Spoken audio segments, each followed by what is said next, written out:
Snowy day outside today, so I figured I'd take the time to catch up on some of the reviews I've been slacking on. Starting with one of the ones that I was actually anticipating pretty highly. Spoiler alert, wasn't good.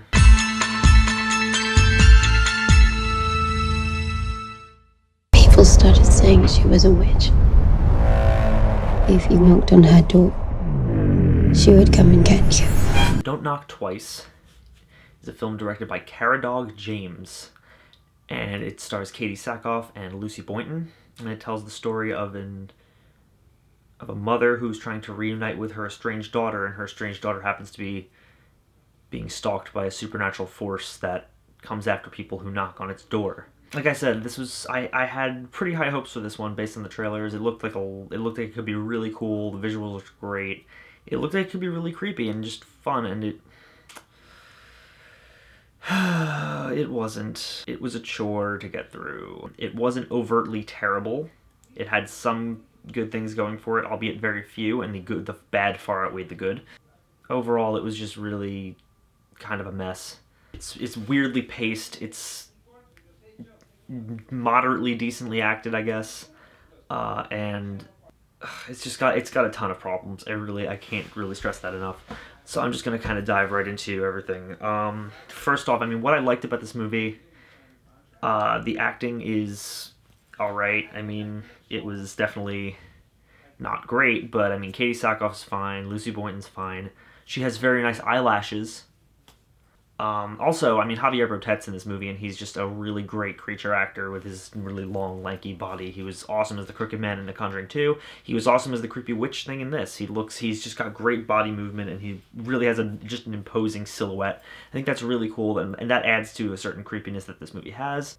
This movie has a lot of cool ideas,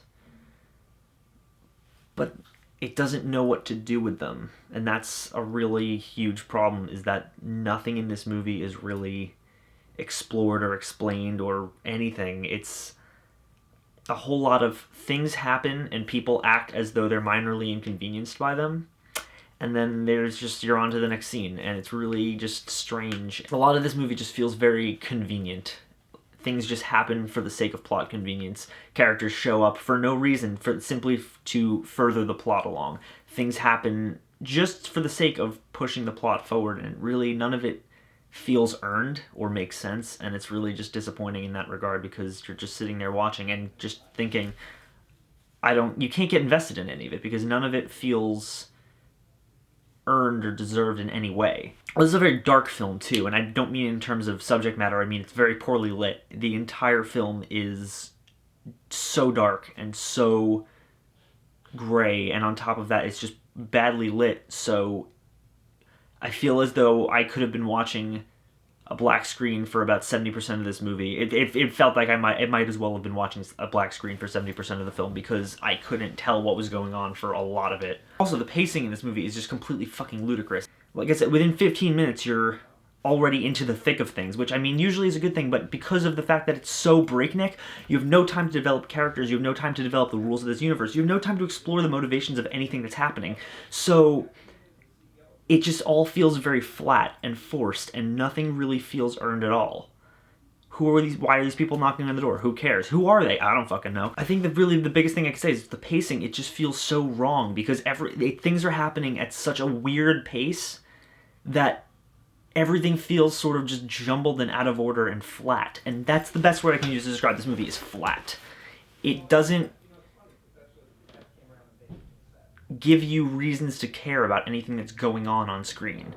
Everything, like, you don't have any motivation for these characters. You don't have any real development for these characters past, oh, the mother's an ex-addict who gave up her child, and now she wants to reconnect with her. Cool. That's great if you'd explore, like, what the two of them are going through, but, oh, the girl is just kind of, like, moderately, mentally damaged, but she never really acts like it. She's just sort of says to her mom, "Get away from me," a few times, and it's just like, it's really, I don't know.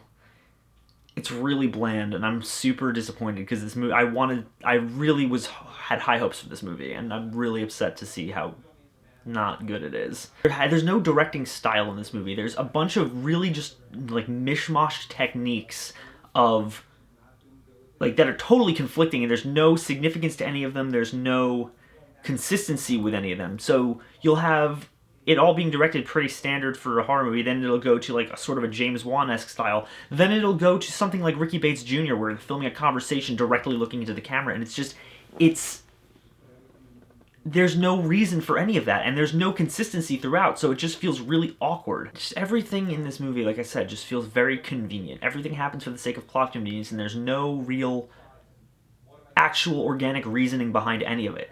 It's just, oh, well, we need to reveal this. Okay, let's just have this box of evidence lying around. And it's really, like, it's just not well put together at all. I mean, just overall, it's really disappointing. I wanted so badly to like this movie, but it's not a well put together film in the slightest. It's actually pretty boring at times, and it's just uneven and flat and really poorly paced. And if you want, maybe watch it once, but don't watch twice. I'm gonna absolutely say that Don't Knock Twice is poor. It's flat, it's uneven, it's boring, and it's just really just poorly written and poorly directed, and I just don't really know what else to say about it. I'm really bummed out because I hoped that this movie would be good. As always, guys, thank you so much for watching, and if you like me and the others, wherever the fuck they are, you can click down there and subscribe and like and comment and tell me what you thought of Don't Knock Twice if you saw it, and if you did see it, I'm sorry.